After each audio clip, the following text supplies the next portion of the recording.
La direction de Sevel-Nord a provoqué vendredi dernier une réunion pour informer les organisations syndicales de sa volonté d'ouvrir des négociations sur un accord de compétitivité et de performance de Sevel-Nord. Clairement, la direction veut aller très vite. Elle souhaite qu'un accord soit conclu avant les congrès d'août. Et il est clair que cet accord va remettre en cause un certain nombre d'acquis, y compris aura certainement un impact très négatif sur le pouvoir d'achat de tous les salariés.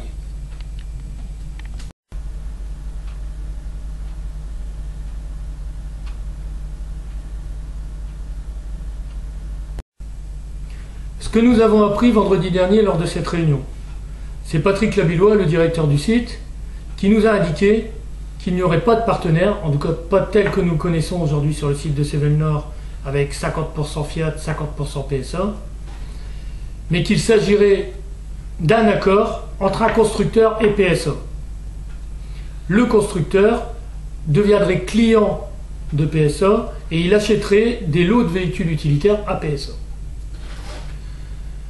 La direction nous a clairement fait comprendre que tant que cet accord de compétitivité ne serait pas signé, l'attribution, en tout cas l'annonce de l'attribution à une usine de la fabrication du K0 ne serait pas faite, sachant que cette annonce pourrait intervenir fin juillet, début septembre. Clairement, pour nous, c'est du chantage, puisque la direction continue de nous mettre en compétition avec le site de Vigo en Espagne, qui peut aussi accueillir le K0.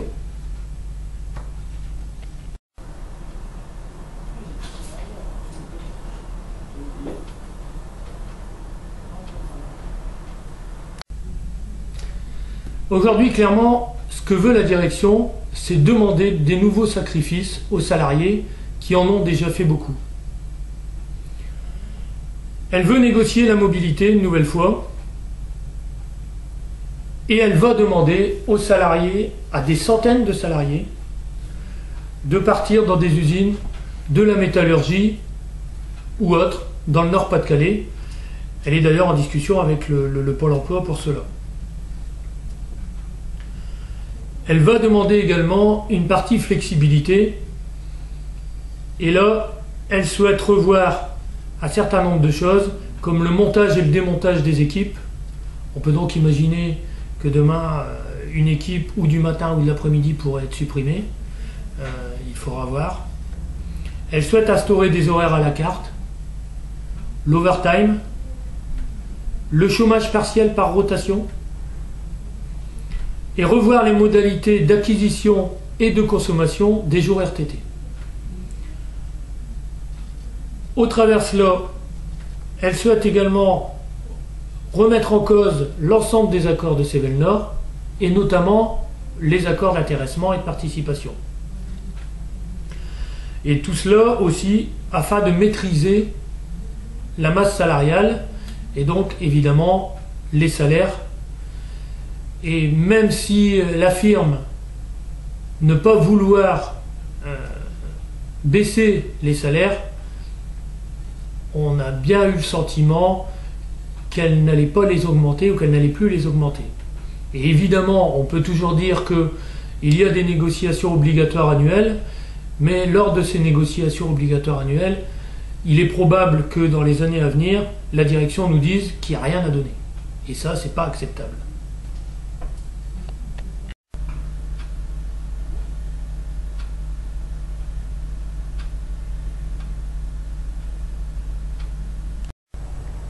Pour la CGT, une organisation syndicale n'a pas vocation à négocier quelques reculs sociaux que ce soit. Et nous ne l'accepterons pas. À chaque fois que les salariés ont cédé à ce genre de chantage, les employeurs ont empoché le jackpot et ça n'a jamais empêché, s'il y avait lieu, ni les licenciements, ni les fermetures d'entreprises. Le seul résultat, c'est que souvent les salariés négocient des primes de licenciement sur des salaires réduits qui ont été négociés par des accords de compétitivité des mois ou des années auparavant. Pour la CGT, il est nécessaire de construire plutôt que détruire.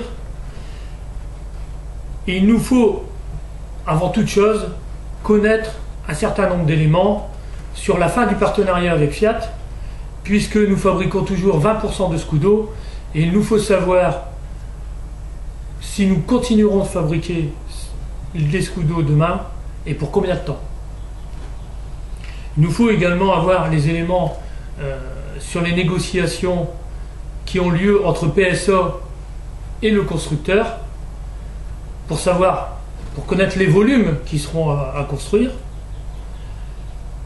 mais aussi pour connaître le statut, le futur statut de Sevel Nord et de ses salariés.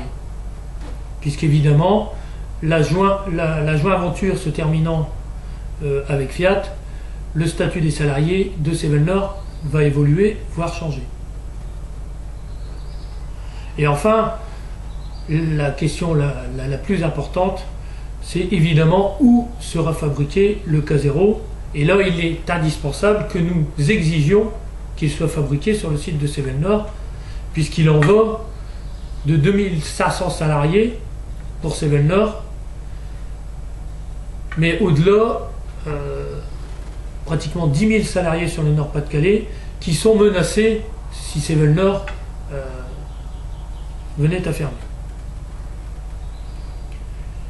Et donc, dans les prochains jours, notre organisation syndicale va s'adresser aux salariés dans les ateliers pour voir comment il nous faut nous mobiliser pour exiger d'abord de connaître l'ensemble des éléments qu'il manque, parce que ça fait quand même des mois que la direction ne dit rien, et au moment où elle pourrait le dire, elle veut nous faire chanter.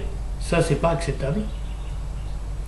Mais aussi, il est important, évidemment, de ne pas céder et de savoir comment on va se mobiliser pour faire face aux attaques de la direction sur l'ensemble des éléments que nous avons cités là et qui ont été discutés lors de la réunion sur la mobilité, la flexibilité et la masse salariale.